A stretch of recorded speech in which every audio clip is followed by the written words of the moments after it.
Dan's Polar Bar. So we are going to find out all about Dan and Big Dan's Polar Bar. So Dan, this is really good because actually I don't know you that well either. Right. So tell me, how long have you been here? And Just a little over 5 years. a little over 5 years. And what brought you to Las Terrenas? I was a real estate broker in Florida, in Southwest Florida, and struggling. We went big office and agents, and nobody's making any money, so I was looking for places to sell real estate. Started researching, did a lot of checking around different areas all over the world, really. I looked at a lot of places. Really? And a lot of things kept bringing me back to the DR, partially because it's only 2 hours from my home. Right. I ended up going to the National Association of Realtors Convention in New Orleans, and I think it was October of 2006. And I ended up spending 5 days in the International Pavilion there, and everything just kept drawing me back to The DR. the DR, and the more I said the DR, the more everything was good in the Samanà Peninsula. Wow. Promises of Just things that were happening in the convention the new road and that they were just getting underway, right. the new airports, so on and so forth, and the water treatment facilities and all this kind of stuff that were coming online, and I figured, gosh, I want to be able to sell some real estate there, so I started making trips here in February of 2006. Here to the Samanà Peninsula, to Las Terrenas? Well, yeah, I started out, I went to Punta Cana first, stayed at Cap Cana for 3 days there, and got treated like royalty there. And then we flew from there to Puerto Plata, and I rented a car and just started driving along the north coast and everything, but intending to come here to the Samanà Peninsula. Wow. Came here, and I met a friend we have a mutual friend back in the United States. He said, if you're going to go there to Las Terrenas, you got to meet this guy, Munchie. Go see Munchie. Munchie. Yeah. A Dominican? Actually, it's Cuban. A Cuban. He bought here. If you can speak a little bit louder. Okay. Okay. He bought here 30 years ago or something out on Bonita Beach. A place called the White House, I think it is. Casa. I don't know. I don't remember now. Anyway, he introduced me to some other people. You kept going back to the DR. Everything was pointing you back to the DR, and so you came to Las Terrenas and met this Cuban. What was his name? Munchie. Munchie. He's a guy, like I said, he bought some property here on Bonita Beach and built a hotel there 20 years ago, 30 years ago, something like that. And he knew a lot of people, and he introduced me to some people. And then I started making trips, and I came probably 6 or 8 times between February and July of 2007. And in July, I just stayed. You decided to just stay here. Yeah, I figured I could do it. And you came here with the intention of selling real estate. Right, and I did that for the first year and a half, and did all right, But then I think it was the world economy, basically. Everything just slowed down on that. I didn't want to leave, so I opened up Big Dan's. Immediately. So you've had Big Dan's for 5 years? No, for 3.5 years. 3.5? 3.5, yeah. Always in Las Terrenas? Always in Las Terrenas. To recap, you started in real estate here, but economy was bad and you ended up opening up the cafe, the bar. I have about 40 years experience in restaurants, a little more than that probably. 40 years experience in restaurants? Yeah. Oh, you weren't only doing real estate? No, well, I was trying to walk away from restaurants for, I had almost 10 years. They want 2 red wines, and my friend borrowed 2 red wine glasses. Our friend. What's his name? I remember wine in Italy with that weren't in a wine glass. The little things, they give them a little... Yeah, the little round... I love those. Yeah, me too. Yeah. Me too, actually. Okay, so you have a lot of experience in restaurants, not only in real estate, you were saying. So when you came here and realized that the real estate wasn't going well, you decided back to my roots. So what could you tell us a little bit about the experience you had as an American, moving to Las Terrenas in specific, with the Dominican culture, with the people, and also in opening your activity? Positive, negative experience you've had? It was Easy. Really, it was. I mean, they pretty much welcome you with open arms. You know, they want your money here, of course. Of course. So that helps a whole lot. And of course, the language thing is a challenge. You know, especially for I was 55 at the time, 54 at the time, or whatever, and that's a little bit harder. You know, but you work at it and pick it up. Right. And it does help to know it. Right. It does help a whole lot to know it. Basically, when I opened my business, I put out a sign. I mean, really and truly, I didn't have to go through all the health inspections and taxes and permits and licenses and Right. all that. You put up a sign and started making I opened up a restaurant. I think I put about $6,000 into it. That's equipment and everything. to open up. Yeah. And 3.5 years later, we're still doing it. And this allows you to live here. Yeah, exactly right. Yeah. Fantastic. That's very positive. I'm sure that. I mean, that's a good story. It's true that one of the fundamentals of being here is that the Dominican people do welcome foreigners. Of course, there's the money factor, but their culture is also they're very warm and welcoming, and they like to. So you haven't had really negative experience here with running your business or with Not really. encountering people? No.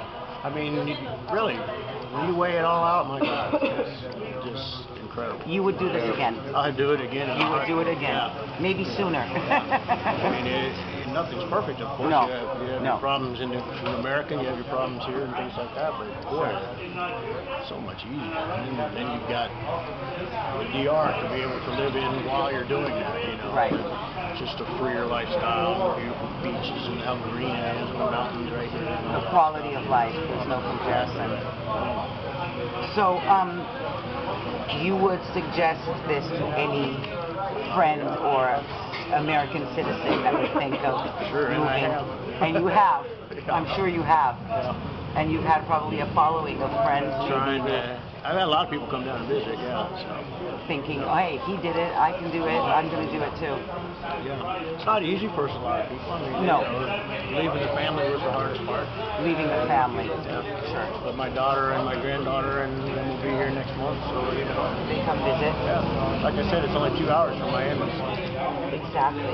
That's very easy for the East Coast people. It's not We bad got at the all. new flights coming from New York now into El Cate. Again, I had a big office in Fort Myers. I had a dozen agents working for me. I got $10,000 a month going out for all this crap, you know, and not making any money, you know. Louder. Not making any money. Right.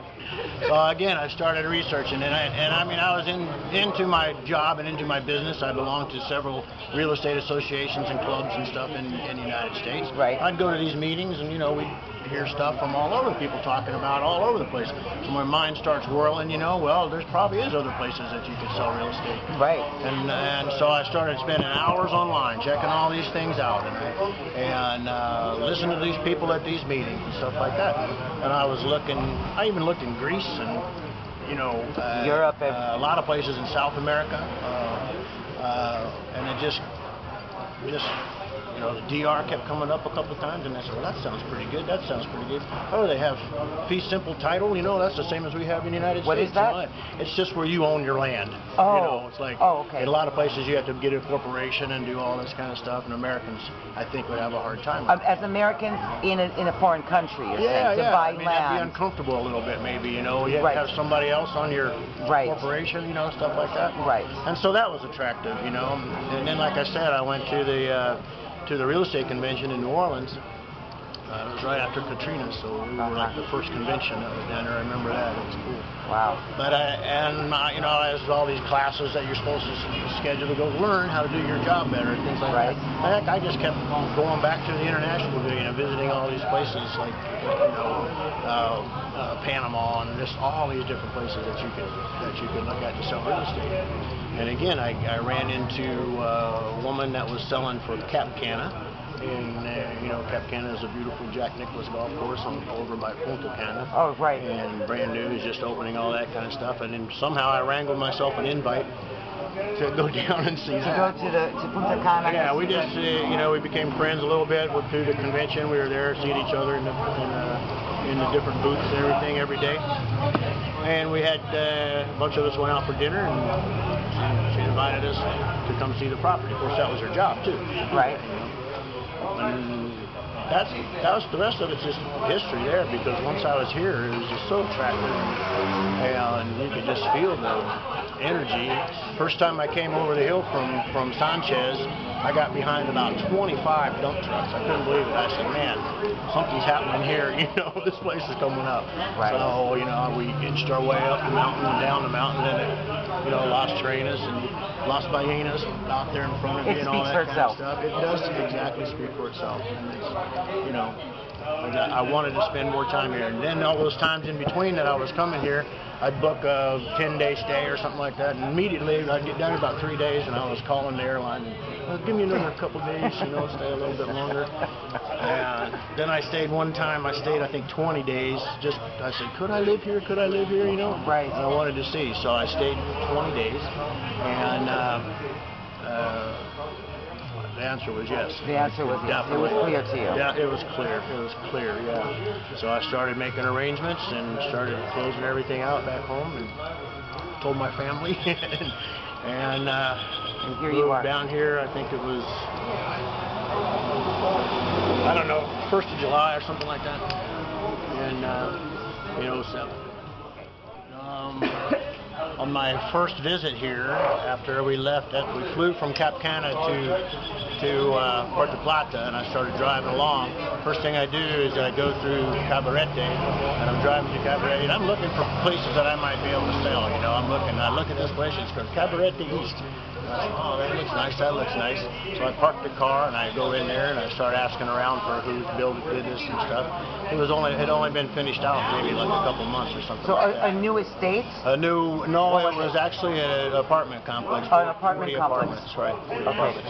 And nobody was there. None of the owners were there. And I said, oh well, this is a best trip up. I left my business card with the bartender there. They had a little bar right on the beach there, and I left my business card there. About a week later, I get a call from a guy, and I was already planning my second trip down. Right. So back to Puerto Plata I come, and we all get to know each other and get to be friends, and we all have the same interests. Where are these people from? They're from Washington, D.C. Americans, okay. Yeah, Americans. And that built this complex? Exactly right. And then I'm looking for investments, and I'm selling, of course, and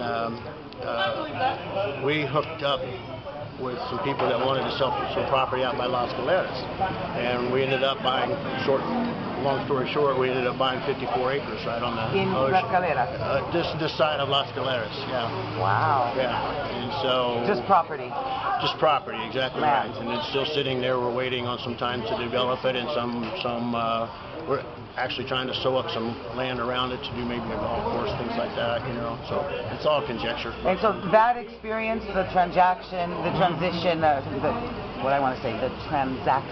of buying the land and all of that? Yeah, I sold shares in that when I went back to the United States, and I sold shares in that 54 acres, and so I knew I could sell real estate then. By that time, I knew, this is... So you bought for yourself personally, and then you were able to sell as well. Exactly. And that was all good and easy. Exactly. Fantastic. Yeah. And is there any other story you would like to share? No. That you can think of, or no? No. It's just everyday sights that you see here, so different and fresh and strange and exotic and sexy and all that kind of stuff. It's all true. You'll see. I saw 4 guys playing backgammon, and this was the weirdest one I've ever seen, because 2 guys are sitting, one guy's standing and playing, and one guy's standing and he's got a concrete block hanging off of his shoulder on a rope like this, and they're slamming those tiles down and everything, and I'm what the heck is going on here? So I come to find out, I talked to him a little bit. The guy that was standing was the second guy, was the No, the guy that's standing with the block was the first guy out the previous game. So he had to play the whole next game with that block. That was the his other punishment? guy, yeah, that was how they gambled or whatever. I don't know what it was. Kidding. It was hilarious. Yeah. But that's just, I mean, there's something like that every day. You see something like that, you know, something different. Kids rolling hoops down the road. And Right. I tell my mom and them that sometimes it feels like it's living back in the 60s in America, true. you know, the families. That's true. It's really nice. I agree. So we've concluded our interview with Dan, and I think we found out a lot more about Las Terrenas in the Dominican Republic through your storytelling. And you want to say goodbye to whoever is watching us? Yeah, hi, Mom. Goodbye, everybody. Hope you come and see us. I hope you come to Big Dan's Polar Bar, Las Terrenas. Yes. They had to do that since 2000 now. It's been a while. Yeah. But yeah, I'm sure you will be getting a lot of visitors. I hope so. Yeah, we all do. That's the whole idea. All right. Thank you, Dan. Bye-bye. Been a pleasure. Ciao. Bye.